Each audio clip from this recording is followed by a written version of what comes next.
നടൻ സൗബിൻ ഷാഹിറിന്റെ പറവ ഫിലിം കമ്പനിക്കെതിരെ കുരുക്കുമുറുകുന്നു. 60 കോടി നികുതി വെട്ടിച്ചെന്ന് ആദായ നികുതി വകുപ്പിന്റെ പ്രാഥമിക കണ്ടെത്തൽ.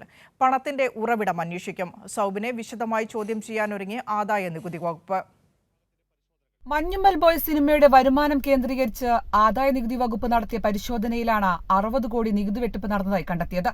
ഒറ്റ സിനിമയിൽ നിന്ന് 148 കോടിയിലേറെ രൂപ വരുമാനമുണ്ടാക്കിയെന്നും ഇതിൽ നികുതി അടച്ചില്ലെന്നും ആദായ നികുതി വൃത്തങ്ങൾ വ്യക്തമാക്കുന്നു. പറവ ഫിലിം ഹൌസിന്റെ ഓഫീസിൽ നടത്തിയ പരിശോധനയിലാണ് ഇത് സംബന്ധിച്ച നിർണായക രേഖകൾ കണ്ടെത്തിയത്.